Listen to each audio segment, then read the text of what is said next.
Well, punks, look what's happened. The FAQ, the Matched Play Pack, Warhammer the Old World, 1.5. A screeching of brakes, panicked changes, a sumo wrestler called Linehammer passed out on humble pie. They've capsized, they're in full flight, and they're running out of lives. White flags waving in the breeze from the bombed-out rubble of the Chamber of Deputies. The degraded, tattered husk of 8th edition, God rest her soul, who died on the cross to wash away the sins of the death of Warhammer Fantasy, has been avenged. The protestations that Linehammer didn't exist and the great dictator and his henchmen bribed on plastic crack have been seen for the lying fools that they are. 18 months ago, the great dictator proclaimed his great constitution of why he should rule the band of rebels whose game he murdered and left for dead for a decade. But then he found that he could not rule. Laws he signed were not enacted. Pronouncements were greeted with angry cries and revving engines. And now he's been sick, vomiting up the longest, most confusing, and most pedantic FAQ in the history of the game. The Facvis Britannicus, where corrections to documents are coming out before they've even hit the press on the other end of his production line.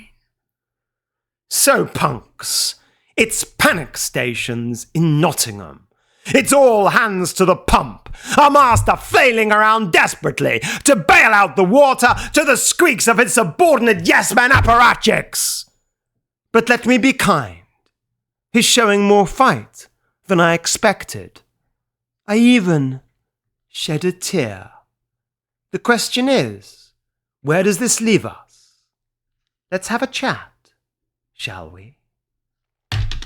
All right, punks, so this ain't Man Reed's book. Rather, it's a quick and dirty analysis of where I think these profound FAQ and errata changes, in combination with the Matched Play Guide, leave Warhammer the Old World, both as a meta and, more importantly, as a greater game. A game that began in 1983 and continues to this day.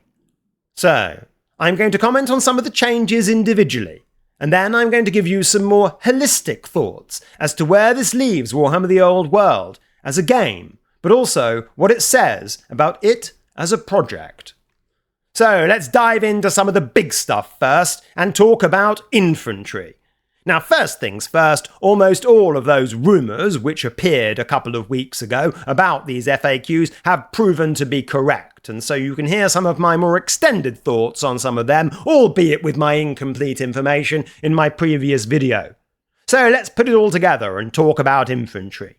Now, of course, Infantry in any edition of Warhammer Fantasy Battle have been amongst the most sentimental, eulogised parts of a Warhammer army. In other words, what should be the core of any tabletop experience. Some massed ranks of troops, where you have lots of individual models all there in a unit, which is on square bases and in square formations with ranks and flanks. Nothing screams Warhammer Fantasy quite like the image of that. And of course, that's not what Warhammer the Old World has looked like in competitive play until this point. Why? Because we've had so much in the way of skirmishers, single models, Linehammer, no real incentive to go in ranks at all, and we've ended up with a great dog's breakfast mess on the table. But these changes, in this FAQ and Matched Play Guide when taken in combination, profoundly alter the previously largely competitively redundant status of Infantry. Now, what was the problem with Infantry before competitively in Warhammer the Old World? Well, the first thing is that they couldn't charge, because they've got a tiny charge distance and they have to pay for their wheel out of charging. That hasn't unfortunately changed. The other problems that they had is that their static combat res had gone down from what it had been in any real previous edition. Most problematically, the things they were fighting, like dragons, killed far more stuff than they did before, and so the infantry's pathetic static combat res did no good against them. And then finally, because of the elimination of Step Up and the elimination of the second rank fighting, which they put in to commute some of those changes from 8th edition, the version of Warhammer Fantasy which died on the cross to extinguish our sins, meant that infantry barely rolled any dice in Warhammer the Old World. So they couldn't charge, they couldn't fight, and they usually got smashed by pretty much anything when they went into combat, even on static res. But now, almost everything, except for that movement point, has changed in favour of infantry. So, let's calmly go through all of the changes. So we've got some changes to static combat res. We've got outnumbering, like in 6th edition. Infantry usually outnumber their opponent. The close order bonus applies only when there is a 10 unit strength, which means that infantry are usually going to get it, and many other things like monsters and heroes will not. Infantry have also got an extra pip of armour save if they have a hand weapon and a shield. Perhaps still more important to that is the fact that infantry also get to choose their weapons. So you can have a great weapon or a halberd alongside a shield, pull out your hand weapon and shield to get extra armor save, and then pull out your great weapon when you're confident you're not going to be hurt and you want to smash your opponent. This means that this extra pip of armor save factor is an even bigger deal than it was in 6th edition, because you can have a halberdier, a missile troop, or a dude with great weapon, and they're going to be able to swap their weapon around to be able to claim that hand weapon and shield bonus. And so if I've got some Chaos Warriors, and they've got great weapons, heavy armor and shield, they're going to be able to choose whether they have a 5+ armor save and use their great weapon, or whether they have a 3+ armor save using their shield, their heavy armor, and their parry ability. So both of these changes obviously are going to help infantry static combat-wise. Another thing, and perhaps more importantly, is something which I find deeply hilarious and will probably need a whole video to explain how amusing it is. Which is that now, because we eliminated that dread prospect of the second rank fighting, because we hated the idea of step up so much, we ended up creating the phenomenon of step sideways. In other words, line hammer. The idea that you could swing your axe from half the battlefield away from the enemy, but you couldn't possibly step up into a place where someone had fallen in the rank ahead of you, because that would be bringing back step up. Now, we have ended up with a very amusing commutation to the line hammer concept, which is that infantry are only able to swing if they are within their movement rate, and formations that are wider than that lose their attacks. As I say, as well as being absolutely hilarious that we ended up fixing something, Linehammer, which apparently wasn't a problem, according to the game's designers, those who dismissed me as clickbait bullshit, according to Goonhammer, according to the Bell of Lost Souls, and the numerous Linehammer deniers, go drown in a font of your own holy water, because you are all wrong. Anyway, apart from that, what have we got? So, what we've ended up doing is reclassifying the second rank of infantry as counting as the fighting rank. So we have an actual fighting rank and something that in some circumstances is behind the actual fighting rank that counts as the fighting rank. Now this is a very old world way of speaking. It's a little bit peculiar, end up saying a lot of words and using same phrases and saying, well, a counter-charge counts as a charge move, but it's not actually a charge roll that you make to make the charge move when you roll for your counter-charge. A little bit like this principle of the second rank being the fighting rank, but not the actual fighting rank, just in case you were unclear, guys. So anyway, look. Now two ranks can fight, that's the whole point, because they're the fighting rank, provided the infantry don't charge, which they're not going to be very often anyway. So you're going to be getting many more attacks than you were before. For example, if you have got a 20-strong Chosen Chaos Warrior unit, which is arranged in 10x2, and they're fighting a 60mm monster, for example, and that runs in there and kills 3 of them, under the old system, they would have had 11 attacks coming back. Now they're going to have 21. So in many instances, infantry are going to be hitting back with a lot more attacks. And if that wasn't enough, If all that extra static combat res and extra combat ability wasn't enough, we also find some other things which advantage infantry as well, in the form of these objectives and these missions which have been brought in by the matched play pack. Now, some of these require controlling strategic objectives, controlling special features, controlling the middle of the battlefield with King of the Hill, or holding a baggage train, or destroying your opponent's baggage train.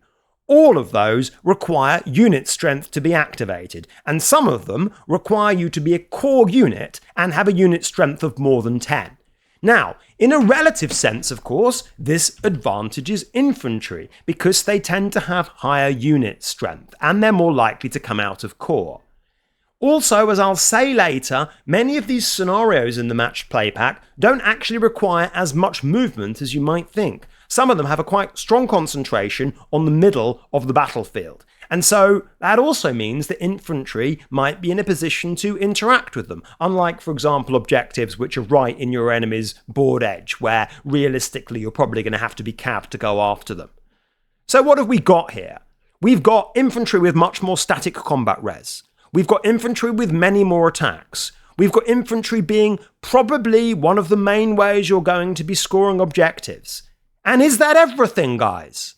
Is that quite the end of the infantry wish list? No, it's not. Because there's another important change here as well, which is the way challenges work. Now, it might not sound like much. The rule change is that if a combatant in a challenge falls at a certain initiative step, then other things that come down that initiative step don't get to swing.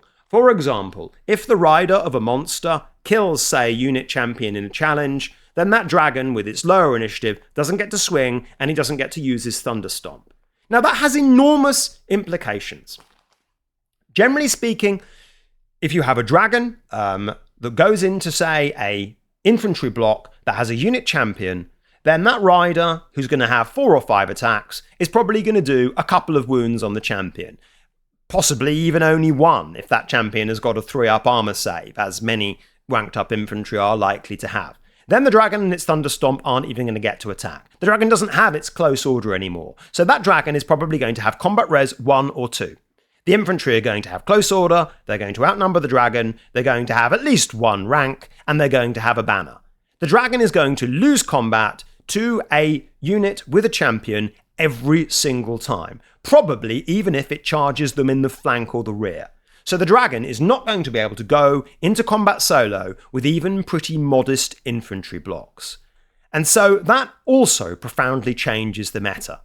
Now bear in mind that cavalry, conventional heavy cavalry, haven't got any buffs at all, and many classes have the same armor save as infantry and are much more expensive. So infantry are going to be beating dragons in combat unless the dragon goes in there with something else. They're almost certainly going to be beating cavalry because they're going to have loads more attacks back and more static res.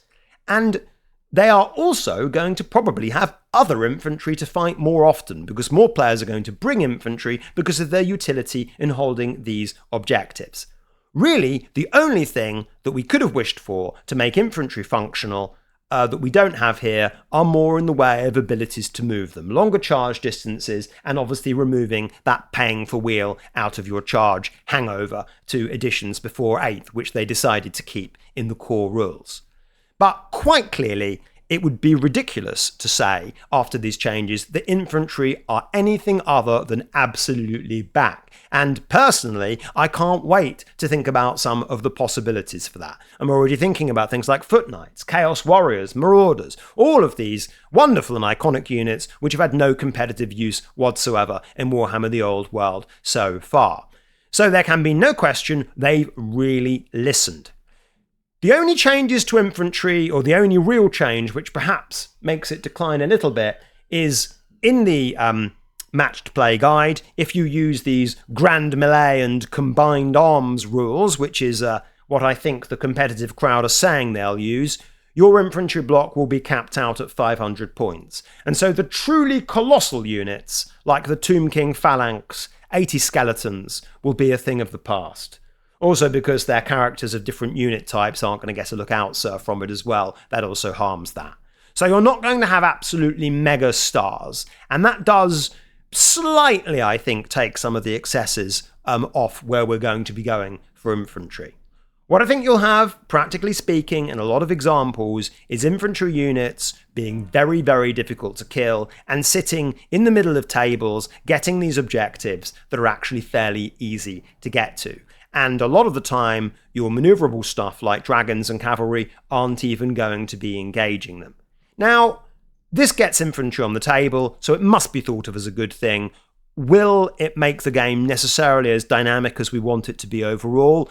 Not necessarily, because, what we need to do to get that is to get a good balance between heroes, monsters, infantry, light cavalry, heavy cavalry, etc. And I think that this may have pushed infantry so far up the food chain that they will be very, very, very difficult to defeat and very good at holding objectives, but might not get that involved in battles. I guess we'll see. Right, next set of big stuff, magic. Some huge changes here as well. Perhaps not as significant as infantry, but some huge changes. So the biggest one is that instead of adding 1, 2, 3 or 4 to your casting roll dependent on your wizard level, you get +2 if you're a 3 or 4 wizard and +1 if you're a 1 or 2 wizard. Also, a lot of spells have received a -1 to cast. So the overall effect of all this is that relatively speaking, a level 1 wizard isn't going to suffer as much disadvantage as a level 4 wizard as he did before. So all casters have slightly been placed on the same playing field, or if not the same playing field, a more similar one. Also, with some of the changes in the matched play guide, you can only have 1 level 4 wizard per 2,000 points, although you can have some more level 3 wizards. And so the days of the double level 4, Wood Elves, Tomb Kings, Goblins will, if the community adopts the combined arms and grand melee rules from the matched play pack, be over. In addition, vortexes, perhaps the best one of these was the Pillar of Fire in terms of dealing damage, have been considerably nerfed. Not just because the Pillar of Fire now scatters randomly, but also because you dispel a vortex from the actual vortex itself, rather than the wizard, and so it's going to be easier to get rid of them. Now, overall though, because there are going to be less in the way of big bonuses to cast, and the difference between level 4 wizards and level 1 or 2 wizards is less, I expect there will be less spells overall cast in Warhammer the Old World. First, because there won't be double level 4s anymore, and secondly, because while it's true that some spells are 1 easier to cast, the level 4 wizard is only getting +2 instead of +4. And so overall, it will be more difficult for them to get the spells overall. So, if you wanted magic toning down a bit in Warhammer the Old World, I think you will be happy with these changes. Now, one little thing, though, that I do think is perhaps operating a bit below the surface here, which is probably a good thing. Now, while it's true that less spells might be cast in games of Warhammer the Old World, I do think that the utility of 2 very particular sorts of spell has increased by having these missions, where you're going to have to be holding objectives on particular points of the table. One of them is conveyance spells. Fairly obviously, especially if there's lots of infantry around which is slow, conveyancing spells like Arcane Urgency or Steel of Shadows looks perhaps the best in the business, are going to be fantastic at transporting infantry onto objectives. That could happen in the last turn of the game, for example, conceivably. Or you could just simply fly up to contest them to prevent your enemy scoring on those objectives where you get a certain number of VPs each turn, as some of them are in the matched play guide. Now, this I think is really, really impactful. The other thing, of course, that wizards will be great for is using their magic missiles. Now, you have to be unit strength 10 a lot of the time to score these objectives at the end of the game. And so the temptation for many players will be to pick a unit that's maybe 15 models or something like that. Because if your infantry are just going to be standing around a lot of the game, you don't want to waste 20 guys standing on an objective when you could be scoring it with 10. And so there will be a tendency to want to not pick that many more than the minimum incentive to score. And that means that wizards walking around by casting Fireball or with the Ruby Ring, which has received a little bit of a nerf, to try and chip off that extra unit strength to force the infantry block below 10 men or the cavalry block below 5 men will be really excellent because they're going to stop your opponent's scoring. And so I think the utility of those two types of spells, in particular, movement and missiles, will be excellent for both capturing objectives and stopping your opponent from scoring on objectives. Next, shooting. Now, my analysis of the changes to poison blocks in the last video was slightly off, partly because what they said was that poison would always be +1 to wound instead of an auto wound and a 6. But now, actually, it's turned out that it's not that.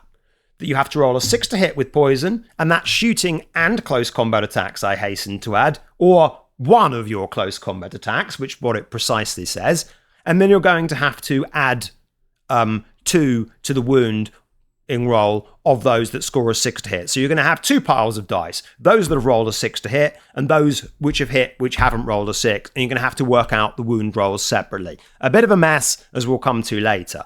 But the operative effect is what? The poison blocks are absolutely a thing of the past with this. That is nowhere near as effective as simply wounding on a 6 would have been. Also, the poison blocks aren't allowed to fire all their shots at a large target anymore anyway. They're only allowed to fire the first 2 ranks. And so there is no utility at all in using poison blocks. I think they've gone far too far in overcorrecting that. I think that poison blocks were a counter to dragons that existed in the meta. Perhaps they were a bit too strong, but this really, I think, goes too far. And more to the point, as some commenters in my last video pointed out, I'm only talking about poison blocks. What about lots of armies that use poison that's not in a poison block? Skinks with their javelins, or wood elves with their hagbane tips. These guys aren't using poison blocks, it's just their bread and butter of what makes their troops functional. And now they've just got so much worse. And these were already relatively weak armies with troop types that, weren't exactly super effective. By nerfing poison across the board, we've just gone and made them worse. I think they should have had 2 kinds of poison. Call it poison and call it venom. One of them just is an auto 6 to wound, and the other, gives you, say, a bonus to wound if you wanted to nerf that. Or the other thing they could have done is simply just nerf the Spider Banner and the Amulet of the Serpent and left the rest of poison alone. I don't think you needed an across-the-board change. But suffice today, shooting is going to be far worse as a result of this, especially poison blocks. Now, one thing that might be a bit better with shooting, although I think it's more a meta change it will encourage, is that you do not get lookout sirs for being different troop types if, for example, you are a chariot or a cavalry model inside an infantry unit.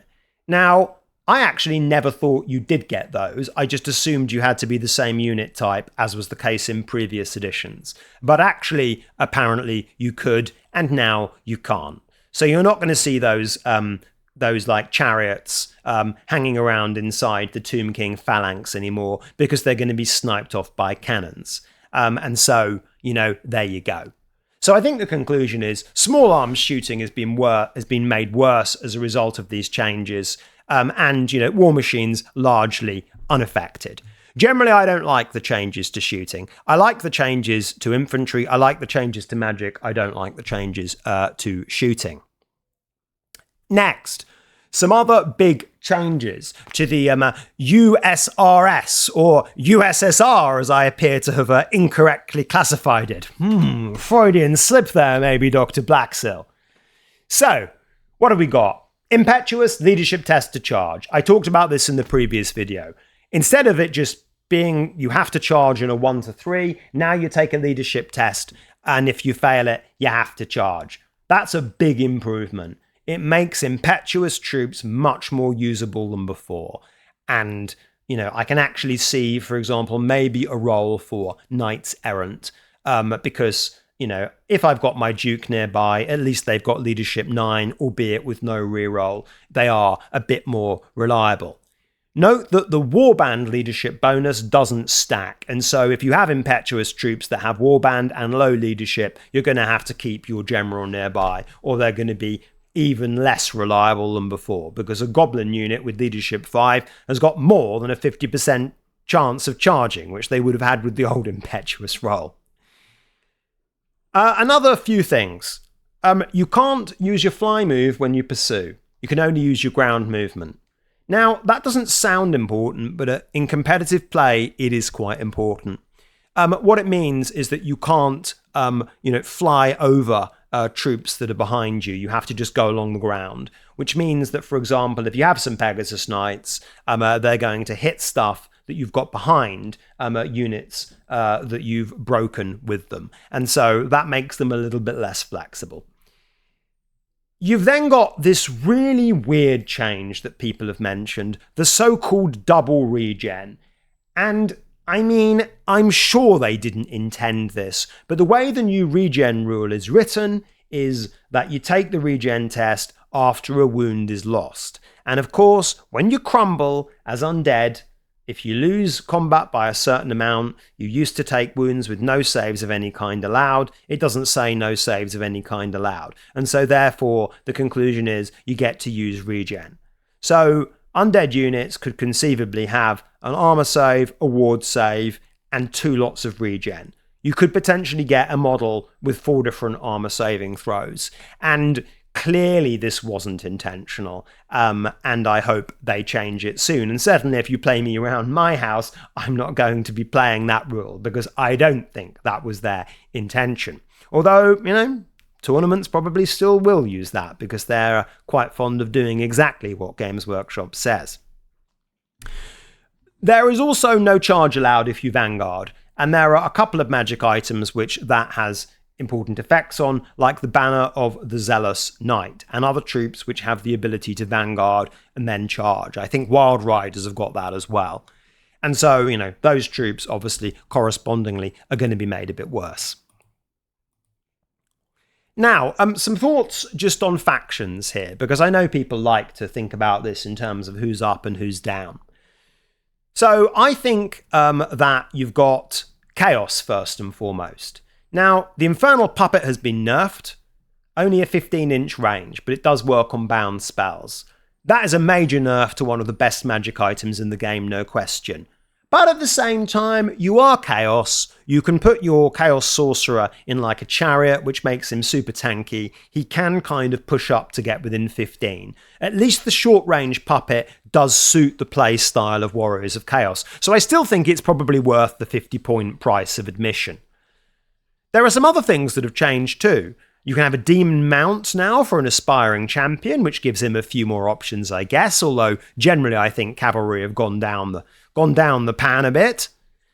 You've got the dragon being an option just for exalted champions, which seems quite a curious one. I'm not sure why Chaos needed more dragon options. I mean, they've already got Chaos Lord on Dragon, Sorcerer on Dragon, Warp Fire Dragon on Gorarch. Did we need an exalted champion on Dragon as well? Well, apparently yes. The dragon is impetuous, as was rumoured in the leak, which is important because even with Leadership 9, it's going to make it more unreliable. And then you've got a few other things. Points change for Dragon Ogres, putting them up 3 points each. Not much consequence there. And also countercharge for Chaos Knights. Something, quite frankly, they already should have had anyway. But I don't think you're going to see much use for Chaos Knights, because, quite frankly, they've got a 3-up armor save, and so have Chaos Warriors now. Overall, where do Chaos sit? I think they finish up. I think the reason for that is because Chaos have got great access to Demonology, which is going to be a brill spell with these new missions, because you've got the demonic, you've got all those buffs for Infantry, which are now a bit better. You've got the Steed of Shadows, brilliant for taking objectives, and you've got the Summoning, or the Blue Fire, in a Magic Missile, which is going to be great for depriving enemies of objectives. So I think Chaos are looking pretty good here, and I think the buffs to Infantry are going to help some basic troops like Chaos Warriors, Marauders, or indeed even Marauder Tribe Berserkers, a troop type I've been experimenting with a bit recently in the Wolves to the Sea Army of Infamy. Orcs. No fanatics in marching column. Something that really, I think, probably some TOs were tempted to put in. And that's obviously going to make fanatics a bit worse. There's also no poison brick. So I think Orcs probably looking a little bit weaker, also no double level 4. But at the same time, a lot of the Orc infantry I think is looking a bit stronger. So I don't think Orcs are badly affected, I think it's about neutral. Beastmen, an army that have had a big buff recently with their Arcane Journal, their anti-fly banner now only works once, like the Bretonians' Falcon Horn of Fredimund. But at the same time, they're also getting a lot more in the way of infantry bonuses. And so I think Beastmen are looking, again, okay, fairly neutral. Tomb Kings. Quite a few things to say. No poison block. Limits on wizards. The mortuary cult guy is only able to use his thing where he takes a wound away from another model to get +1 to cast.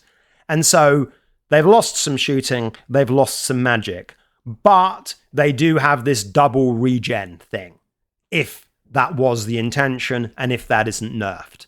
So I do think that even though some of those things weaken the Tomb Kings, the fact that you're going to have undead infantry that you can raise up sitting around on objectives in the middle of the battlefield is going to be so strong. I think the objectives really gel well with Tomb Kings and vampire counts. So I would be tempted to say Tomb Kings are roughly neutral if we have that double regen left in. If they take it out, then Tomb Kings are hurt a bit, I think, although not enormously. Next, Bretonians. The faction that had been hurt the most by these changes. Well, other Bretonians, sacre bleu. It was good while it lasted, wasn't it? We were the worst army in the game for 20 years, and then the anti-Bret lobbyists came out in force the moment we started winning anything for a few months. Well done, punks, you've managed to punk Bretonians back down to about mid-tier, most likely. So, Bretonians see Pegasus Knights increase in price and the Royal Pegasus increase in price.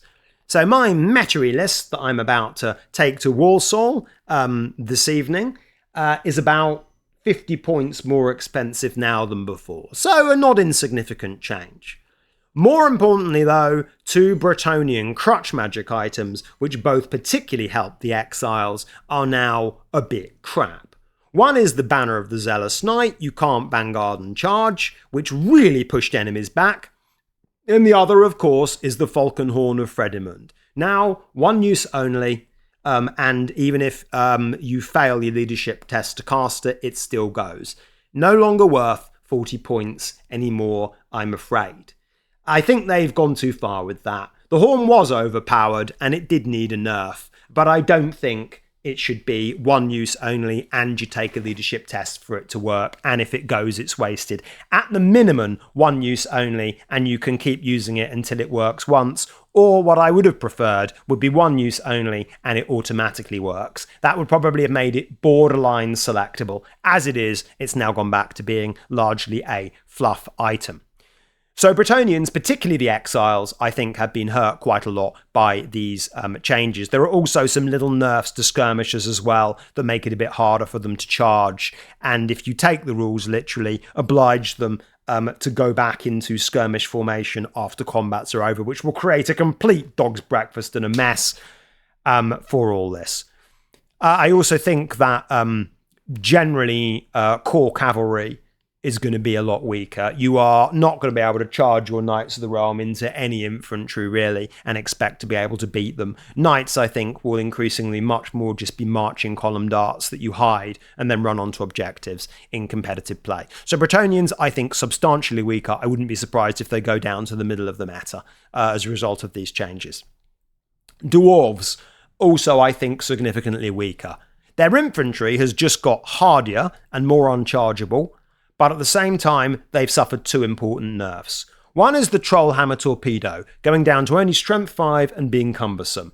Not that useful anymore, I'm afraid, as opposed to being fantastic. Also, the Linehammer nerf. Well, the Dwarves aren't going to be able to stand in a line of 32 Rangers long and get all of their attacks.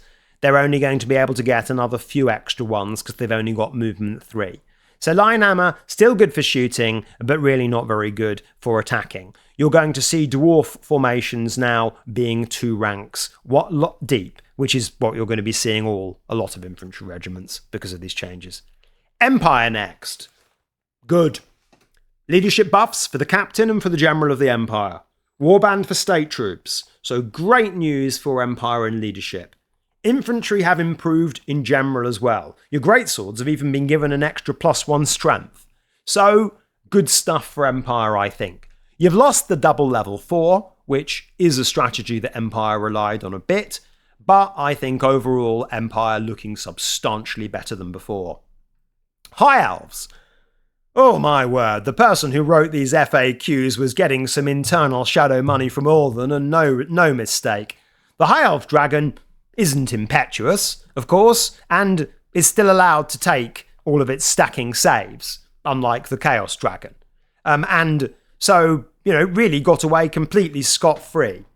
Also, the infantry, which was some of the more redundant stuff, Phoenix Guard, White Lions, them in particular, because they've now got Furious Charge, are looking a lot better than they were before. And so, I think everyone else has been pushed down with the nerfs. High Elves have got away scot-free and their infantry has been buffed. So I do expect them to come back into contention as a more major force. I also think, more generally and thematically, any kind of game where you have to be all over the table to score particular objectives at particular times always tended to favour High Elves and Dark Elves because they're the great combined armies of Warhammer Fantasy. High Elves, Dark Elves, always in with a chance, always really good at playing more flexible games of Warhammer because they are so multi-dimensional. And so I expect that this will help the armies of Ulven for perhaps understandable and thematic reasons. Wood Elves, then, finally. Well. Wood Elves are already bad, unfortunately. The nerf to the Sisters, stopping them taking Pillar of Fire when it was good, the fact that there's no Vanguard in charge, the fact that there's no double level 4, the fact that Poison has now been nerfed, Wood Elves are just getting worse and worse and worse. They didn't get any good magic items from their Arcane Journal, or any new really viable troop types vis-a-vis the armies of Infamy.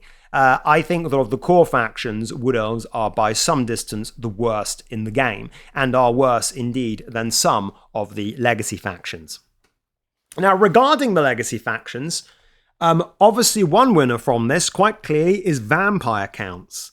Now, Vampire Counts, of course, already one of the most powerful armies in the game, but the fact that they're able to resurrect stuff, given these objectives, make troops like Grave Guard, Blood Knights really unbelievably strong. Also, the Screams have got great flexibility of hitting the targets you want to be hit, which is also going to be perfect with objectives. And so, like I say, raising up troops and objectives, 2 types of regen, really looking hot. They've been hurt a little bit by the fact that you're only getting +2 to cast with the level 4 now, and the spell casting values of the legacy factions haven't been adjusted downwards because they sort of don't like changing the legacy factions, which means that the VC are going to have a slightly harder time to cast the spells, but the Mortis engines still work, and so, I think it'll still be mostly okay for the VC. They'll still be able to get the magic that they need, and they're going to be better in this quite tanky-focused sort of objective game.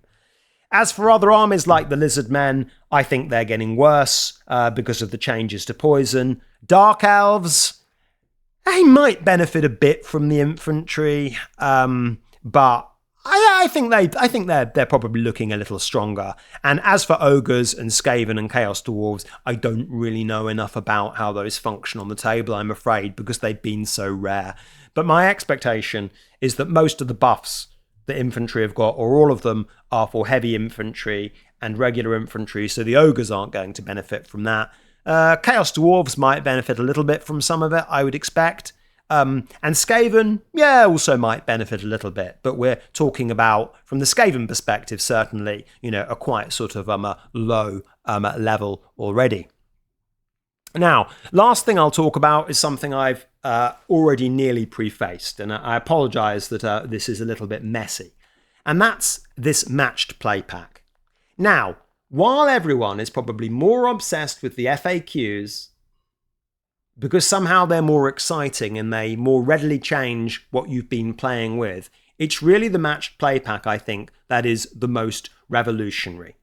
And I could say many things about the matched play pack, including some very amusing points about its introductory sections, where it gives priest-like sermons about things called cardinal rules, which tell players to be nice to each other, and so on and so forth. I find it hilarious that Games Workshop, after barely supporting tournaments in Warhammer Fantasy for the best part of 15 years, now sell a sermon from them on how to do tournaments properly to the people who have been organising them. What irony is that? Apart from this slightly irritating sermon-like section on it, where they tell us about other things, such as you should only use Games Workshop models in your tournament. Yes. There are a bunch of scenarios.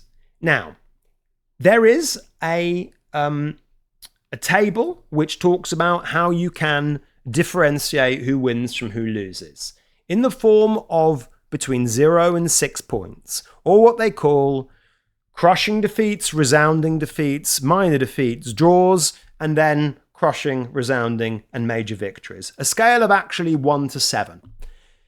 Now, that is obviously a little bit more analogous to the so-called 20-0 system, which we used to play in tournaments, where you would get more of that extra 20 points for defeating your opponent by a higher margin, up to 20, with obviously 10 each being a draw.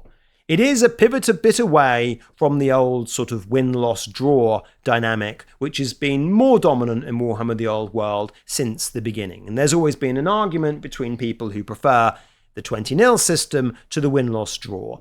This 0 to 7 is probably more of a halfway house in between them, because the bands between, for example, a resounding victory and a minor victory are about 300 or 400 victory points, as opposed to 200 victory points between the bands on the 20-0 system. And so there's a mixture between it being a sort of a straight win or a loss and the granularity that you got with 20-0. I think it's fine, but I also think that players should also still use 20-0 or win-loss-draw, depending upon what they prefer. We don't just have to do everything the approved Games Workshop way. There are also 6 scenarios as well, and some of them have got different deployments. It's nothing that exciting. Some of them, for example, have one flank where you can't deploy on. Others have zones on the battlefield or 4 table quarters where you have to deploy and you're in mutual diagonal zones. Some of them shave off the flanks and push you a bit more forwards. All stuff that the fan community have been using in their deployment types for many, many years. Most importantly, though, are these objectives. Well, so there are 4 of them that are important, these strategic objectives. There's domination, where you have to have a higher unit strength in a particular table quarter, and you get 100 VPs if you have a higher unit strength, and 200 if it's uncontested at the end of the game. So, there's quite a few victory points relative to a 2,000-point game there available.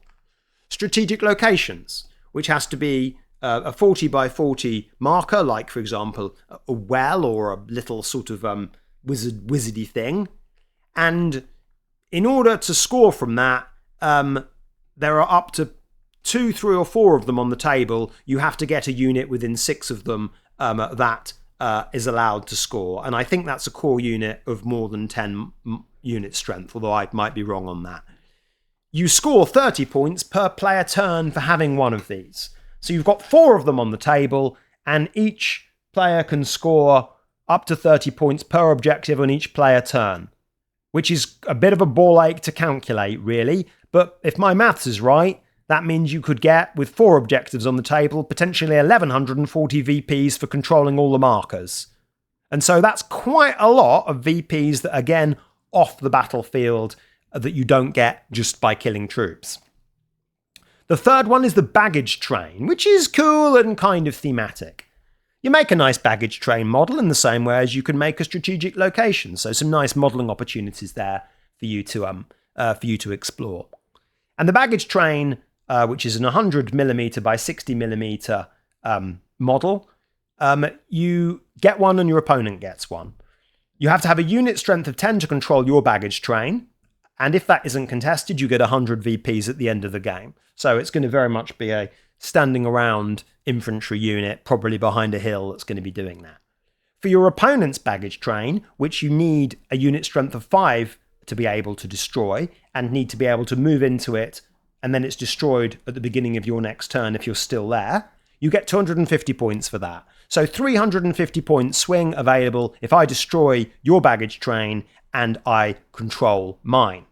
That's quite an elegant objective, I think, there. You just put the baggage train on the table, it's just there, and you can get on with the game, unlike the strategic locations, which I think is a bit more confusing. The fourth major one is the so-called special feature. Now, this can be a custom size, perhaps something a little bit more impressive, like a monument, for example, as opposed to a strategic location. And again, you control this with a unit strength of 10 or more, and you get 200 VPs at the end of the game if you control it. Now, it also does a bunch of random effects, like, for example, you roll a dice at the beginning of each turn. One of them gives you magic res, one of them gives you hatred, the other one gives you unbreakable. Now, I don't like that myself, mainly because I don't like it in competitive play when things on the battlefield, like arcane ruins or something, dole out these kind of random effects. I think that just turns the game into a bit of a lottery. If I'm playing fluff games, I love the idea of mysterious terrain that we can write our own rules for. That's beautiful and enriches the game. But in competitive, I would just have it as a special feature that you control with unit strength to get VPs at the end of the game, not using these random effects. Now, note that some of these strategic locations and special features are actually impassable terrain that you can hide behind. So that could lead to some serious shenanigans, especially with the special feature in competitive play.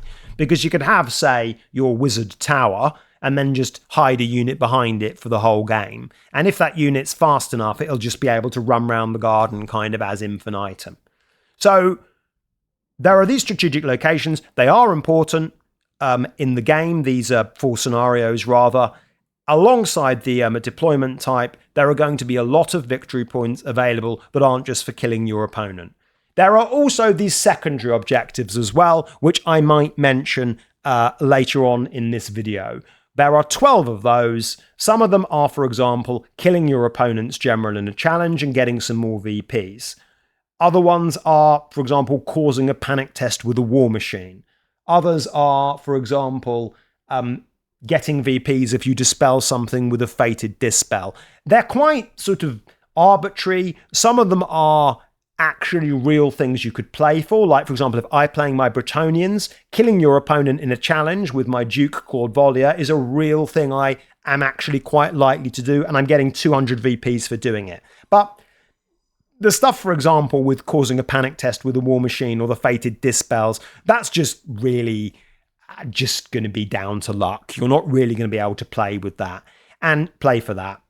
And so those extra secondary objectives, I don't really like them. I think they're fun in fluff games, but in tournament games where you've already got like a baggage train, a strategic location, funky deployment, and then a bunch of cards where you, for example, get extra points if you do certain things, I think it's all getting a little bit confusing there. So I would encourage players when they're adopting, these matched play conditions, to not just uncritically adopt all of them. I think less is more, especially when we're just getting used to what they mean. I wouldn't play with the secondary objectives at all, and I would be quite conservative with the domination, strategic location, baggage train, and special features, just so we can kind of keep the game focused. Now, overall, I must admit with these missions, I do not like them as much as the missions that fans have been using in the 9th Age, in Kings of War, in 8th edition, for goodness knows how long. We've had King of the Hill, we've had capturing terrain features, invading your opponent's deployment zones, capturing loot counters, and those being a hard-coded number of tournament points with a swing of 6 out of 20 in each game.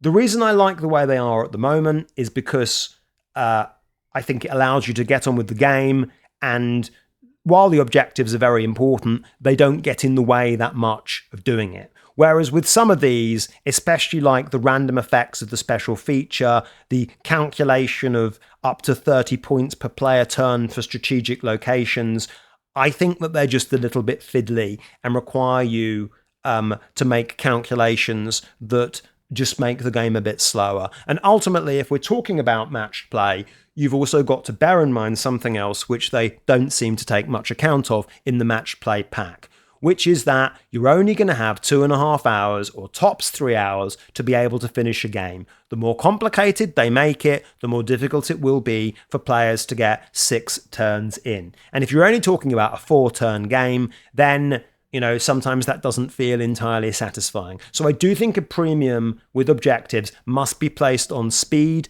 and how intuitive they are, rather than lots of bookkeeping and random tables and everything. As I say, I think they're the kind of missions I think that are written by people who don't really understand what missions are like in competitive play.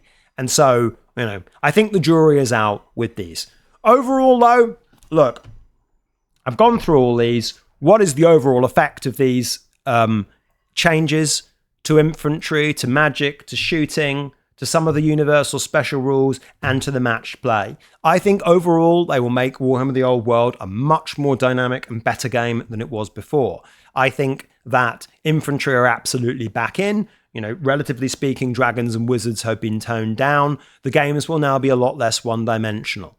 To be honest with you guys, I was getting a bit bored of Warhammer the Old World. I was flaking back into 8th edition.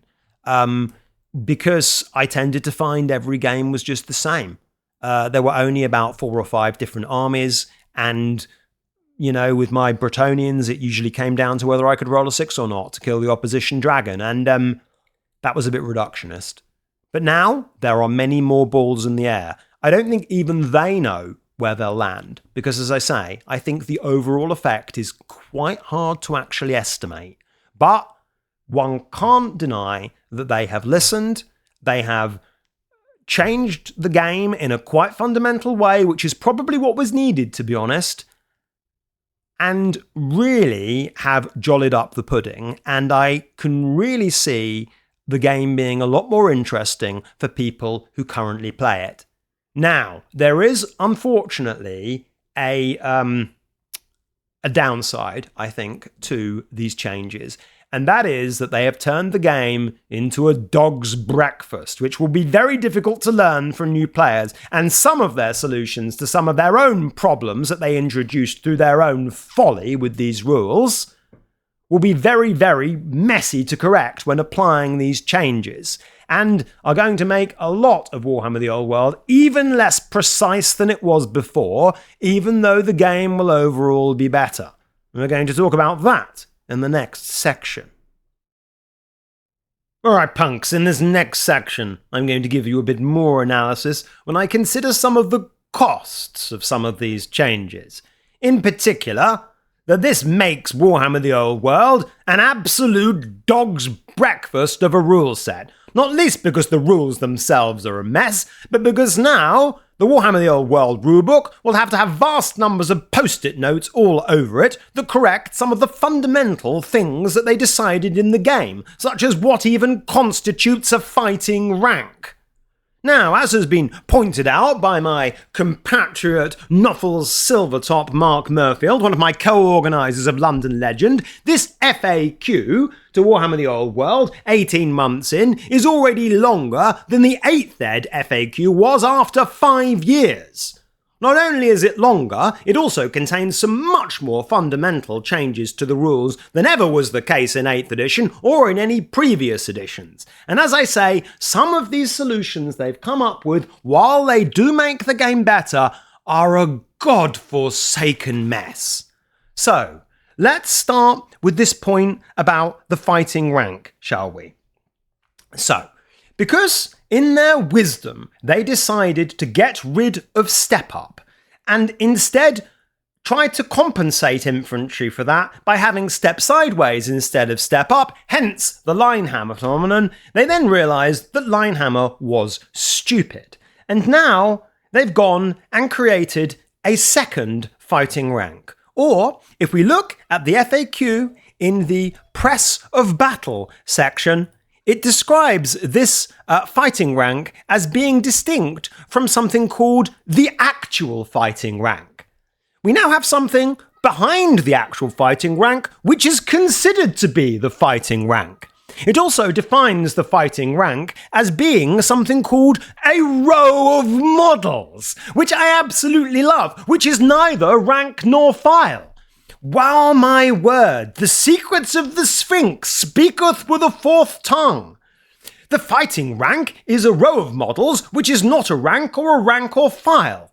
But actually, the fighting rank is not just the actual fighting rank, but a rank behind the fighting rank, which is in certain contexts considered to be the fighting rank.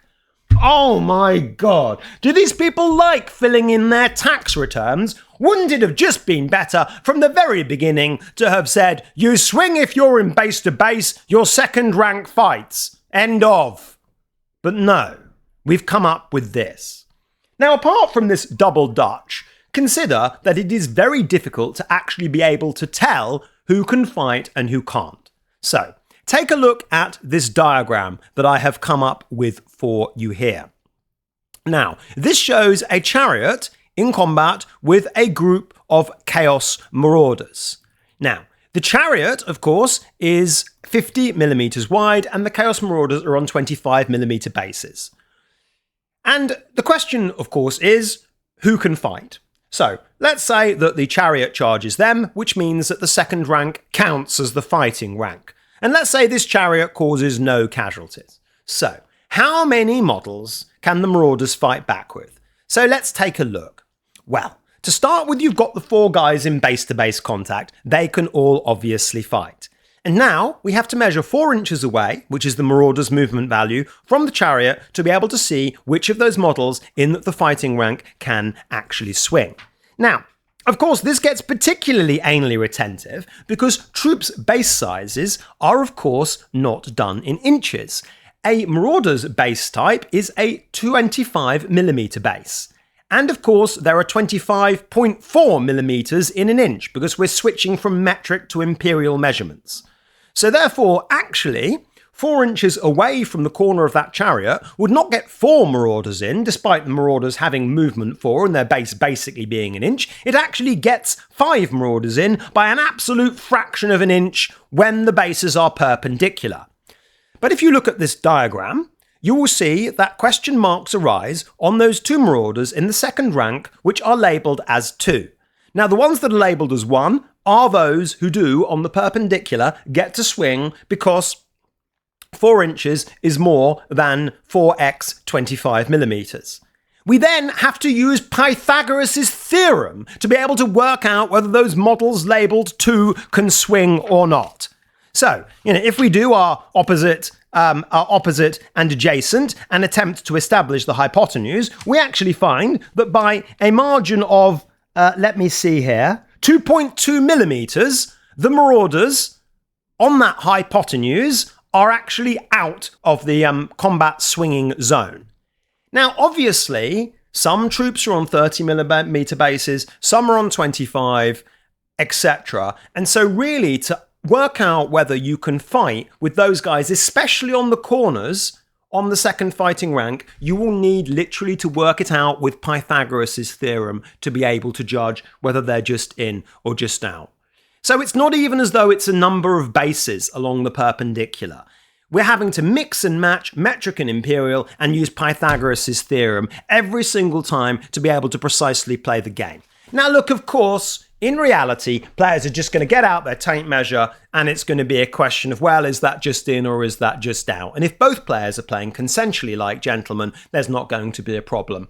You're just going to come up with, whatever it is. But in order to play precisely, and I think it should be the aspiration to be able to play precisely rather than us having to just get along with each other and just give our opponent, gentlemanly things in order to even make the game function at all.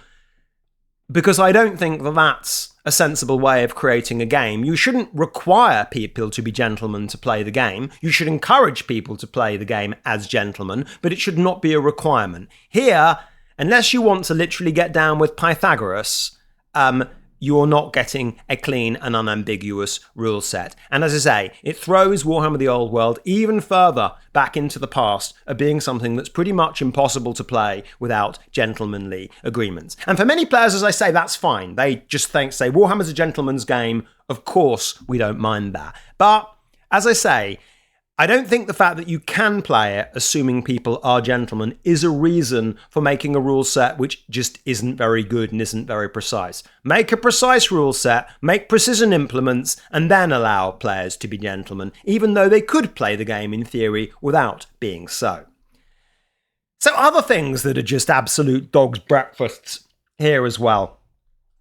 Well, I think it probably should be pointed out that obviously, they made a big deal of getting rid of Step Up. Now, Step Up, of course, the source of many debates in Warhammer, whether you like it, whether you don't. So Step Up being if you kill a model at a higher initiative step, it doesn't get to swing, or it does get to swing, even if you kill it, if you've got Step Up in. That doesn't mean a dead model fights, it just means the dude behind it steps into the place where his fallen comrade was, and he gets to swing. If you don't have Step Up, he doesn't get to swing. And this has caused all sorts of arguments over time because players argue that it's immersive, that initiative matters. And then, on the other side of the fence, you've got realists who say, well, if you just allow the high initiative guys to swing and there's no step up, it means that low initiative stuff barely ever gets to fight and just always has its front rank cut down and no dice are rolled. Now, in 8th edition, the second of those two theories was in the ascendancy because we had step up. And that meant that infantry did actually fight. Now, of course, Old World is this weird homage to this kind of imaginary version of 6th edition, or rather, shall we say, a kind of an anti-8th edition denouncement, as I like to see it. And so, of course, they weren't going to have Step Up. But yet, what they've sort of done is brought back Step Up by only having Step Up if you're stepping forwards from the 3rd rank into the 2nd, which is now something that counts as the fighting rank that isn't the actual fighting rank. In other words, they've just relabeled the 2nd rank the fighting rank and brought back Step Up in from the back door. I think that's hilarious, and they were devoured by their own logic. Look, 6th Ed punks, I love you very much, and I think yours is a great game. But I think they put far too many slops and dolls into that group of players by bringing in or allowing to stay in the game things like paying for wheeling during your charge and not having step up, which really just made the game much easier when they were commuted in 8th edition, even though I appreciate some stylistic vitality was lost through their exclusion. But now, because Warhammer the Old World is not being played in the year 2000, it's being played in 2025, and people are playing it competitively, and competitive players demand precision, they've ended up having to effectively bring back Step Up. And as I say, I think they've been devoured by some of the stupidity or some of the flaws in some of their initial game design, which has meant that we've ended up having to go back to a really very, very confused ball achy kind of way of bringing back these supporting attacks through this very, very imprecise pseudo linehammer movement range mechanic. And as I say, it would have been much better if we had just simply stuck with the 2nd rank being able to fight and having Step Up, in my opinion, as an 8th edition player. And we've ended up with this god-forsaken mess. Right, some other things. Well, look, the regeneration rule. Now look, they've gone and put out a rule in the FAQ which clearly implies that you can use regen even on your crumble tests, giving undead the 2nd regen. Even if we fail the 1st one, we can have the 2nd one and come back again. And that's clearly not intentional, or at least I hope it isn't, but it's not clear. And surely, if you're going to put out FAQs, which are clarifying the game, there's a premium on them to at least get them vaguely right without having to commute them. They've also snuck out a few old FAQs that were in some of their previous FAQs, which is a rather sinister moment, a little bit like when they erased pictures of Trotsky after he'd been exiled. So that's a mess. And then there are other things I could complain about. Skirmishers! Oh my word! Still not fixed. Still understandable to neither man nor beast. So now what they've gone and said is, well, skirmishers, the majority of them, have to be able to draw a line of sight in order to charge. In other words, an indirect nerf. A little bit like how all the skirmishers had to get in to at least the second rank, or they auto-died, as was in another FAQ. So let's get this right. So if I've got 5 Pegasus Knights, and I've got 2 dudes sort of flying at the front of the formation, and another 3 dudes behind them, if only those 2 dudes at the front of the formation can see, then my unit can't charge. But if I've got a unit that's a 30 wide line and one guy can just about see, then that unit can see. So in the first instance, 40% of the unit, which clearly thematically would have, close communication between the different riders, only 5 strong, isn't allowed to charge, and literally 3% of a long line is able to charge. The point is that the skirmisher rules, because they were so badly written, are now being patched in a really fiddly, complicated way. You're now going to have to get a laser pointer out and see whether each skirmishing guy can charge and leave lots of little gaps between each one. Or your opponent can say, oh no, they block each other. Life's too short, guys. You've written a matched play guide. You want games to be finished in 2.5 hours. It's not going to be finished in 2.5 days with rules like that. What a mess. Another thing that I looked at in the FAQ, which is another amusing piece of double Dutch, was this charge rule roll. When they talk about countercharge, they say that the countercharge roll isn't a charging roll, even though it is a charging move. So really? So you make a charging move by making a charging roll, which isn't a charging roll, but it's still a charging move. Peter Piper picked a peck of pickled pepper, but where was the peck of pickled pepper that Peter Piper picked? Really? Do you really want me to twist my tongue into an elaborate kind of arc? One of the things that would probably have had Slanesh screaming in pleasure? Is it really that necessary to make the game so complicated? Maybe I'll go and spit out a right-angled triangle when I've already looped my tongue over twice over. Complicated, punks. Complicated. And unnecessarily complicated. It's a dog's breakfast. It's fiddly. And there are many other instances which I could complain about these FAQs being fiddly. Patches upon patches, band-aids upon band-aids, sticking plasters, all here to try and get this admittedly brilliant but brutally flawed game up off the floor. Now look, if you're a competitive player like me and you already know the core rules pretty well, then these patches are fine. I'm already super excited to working them all out. And I'm going to be able to probably pick up this game in probably 4 or 5 games. Is probably going to feel a bit more familiar to me. But what about new players? What about players who have brought the book and then find the game actually isn't the same as the book? For them, they're going to be playing Warhammer the Old World fundamentally wrong because the rules are printed wrong. These aren't small changes, some of these, especially this stuff with the second fighting rank. And all of the other static res changes to infantry. These are huge changes that affect the game. And the rulebook is just wrong. This goes far beyond anything else we've ever seen in Warhammer Fantasy in terms of retconning the book. You literally have to have post-it notes all over it now. So that's going to make it hard for new players to get it right. It's also going to mean that a new player playing an experienced player is going to think about things in a certain way. And then, he's going to turn up to the club and they say, oh, well, actually, mate, that army's illegal because your Pegasus Knights are all actually more expensive because they've had their points changed. Or, that combination of stuff doesn't work anymore. I mean, really, I just think it makes it harder for both players to be speaking the same language if the published version of the rules isn't the version of the rules. And, this is the whole argument that a lot of people who didn't like or who disagree with comping make about fragmentation. They've just gone and fragmented the game, punks, because now there are two versions of the rules. There's the one in the book that you go and spend good money on in Games Workshop, and then there's the FAQ'd version of the rules, where you have to use Pythagoras' theorem to work things out. Two languages of Warhammer, not a lingua franca. Maybe it might just be better if we all rebelled and just did what we wanted.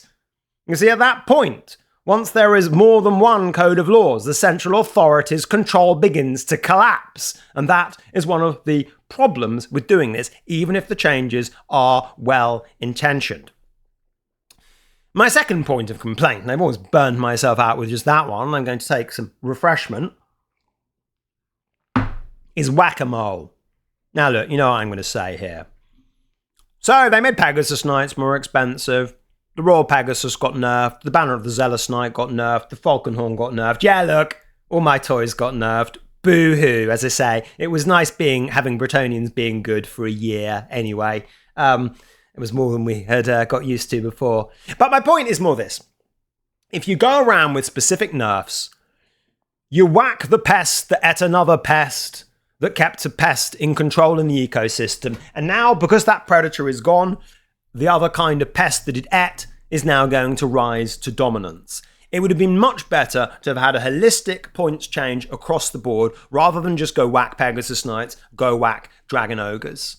I would have much rather they had done that. Other things obviously just haven't been touched by these points changes. The Green Knight, for example, one of the most complained about troops in the whole game, hasn't been changed by these FAQs. In fact, he's probably arguably got better because his maneuverability is going to be much more powerful in these match play missions.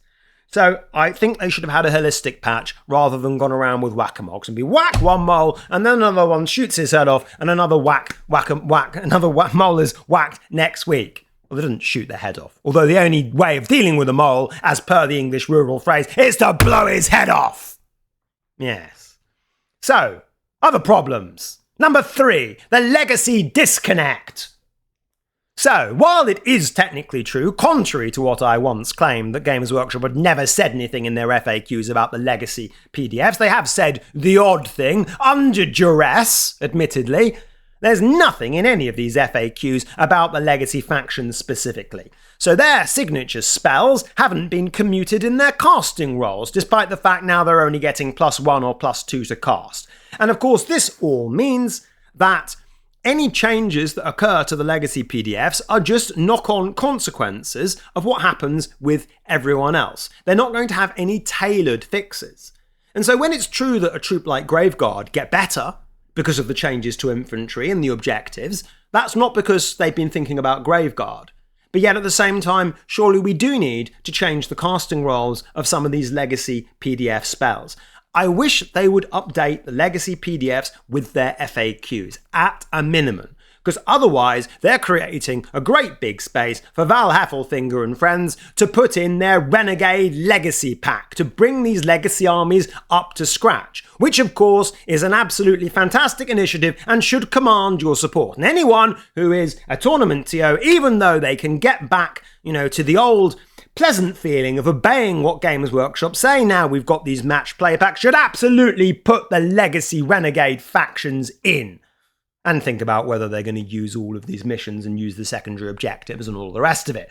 Absolutely, we should still be thinking with ourselves. This is not an excuse to sublet our brains over to Nottingham, because we've already done all these things ourselves years ago and done them a lot better than Games Workshop ever did. It's just now they're in nice, shiny official books.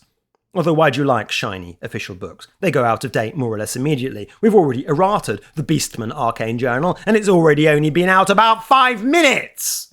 So I don't know why you think they've got such authority, those who obey. Right. So, the scenarios then. Overall, where do they put things? Now, assuming they're adopted a lot, and by many people, which I think they will be. Look, they're good, all right? They're thematic. Baggage trains, King of the Hill, monuments and things. All nice, all cool.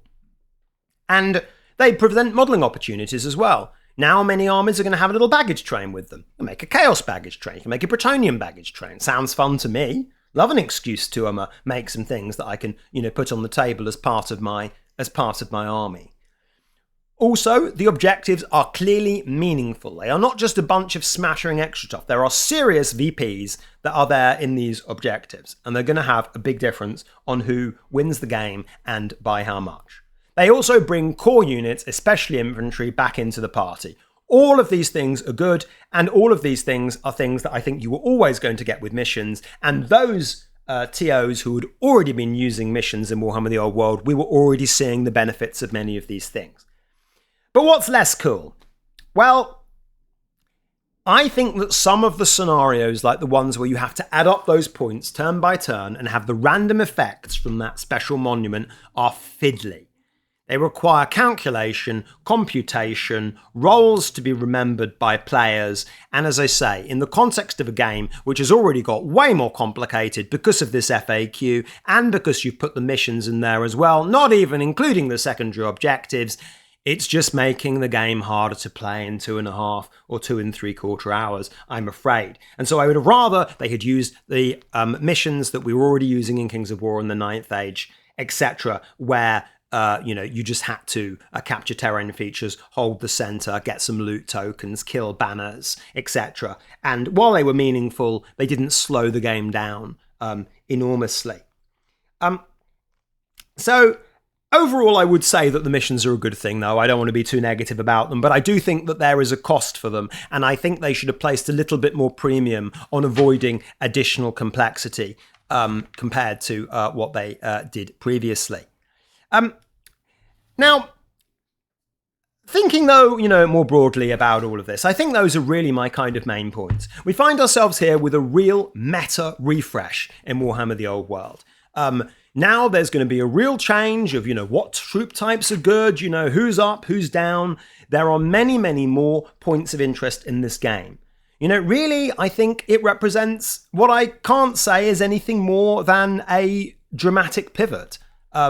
That they've changed a lot of this game by changing some of the fundamental principles there are, rebalancing the factions, changing the points values, having an FAQ which is already far longer and far deeper than 8th edition ever was. This really is version 1.5 of Warhammer the Old World, which has been achieved via this oblique patch. And really it does cry out for, doesn't it, a new rulebook.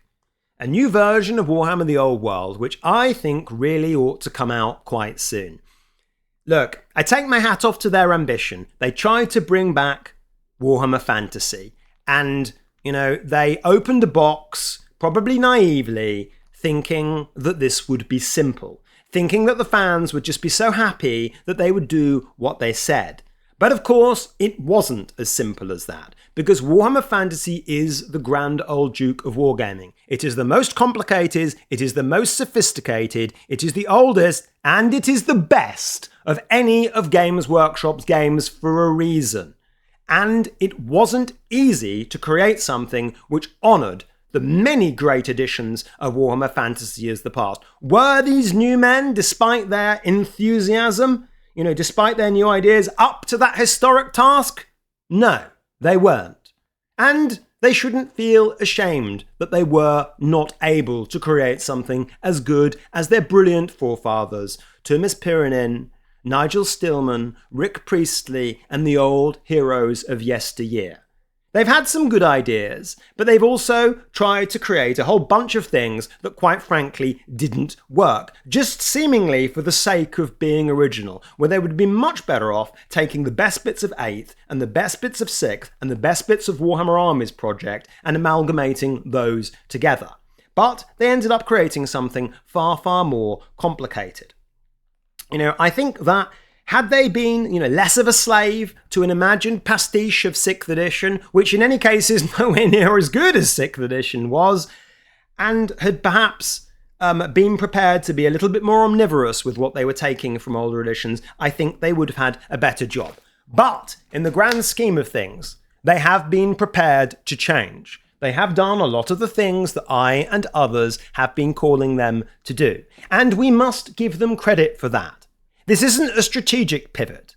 It's a great screeching of brakes and a sudden thrusting of the wheel to go in almost completely the opposite direction. And this fighting rank and step-up business has in the end recreated quite a lot of some of the old distant sins of 8th edition.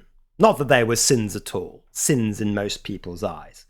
Anyway, look, I'm pleased they've changed the rules. I think it's going to make the game better. I think the cost will be to new players entering the game, because this is now an absolute dog's breakfast. What I think we need, and need within a year, is a new rulebook for Warhammer The Old World, where they actually fix the game. They write the rules clearly, and they playtest them, and they involve people in the community who know how to play the game competitively.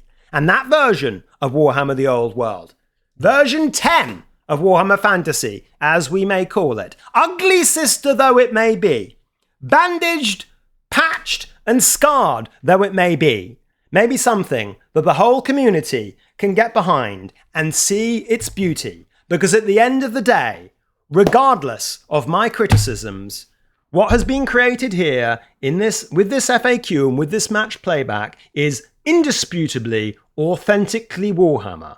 It's just an absolute mess. But with some patching, with some rewriting, and with a fresh repropping and a new rulebook, maybe then at last they can realise their final vision and lead us boldly into the future with the new edition of Warhammer Fantasy fit for the 3rd decade of the 21st century.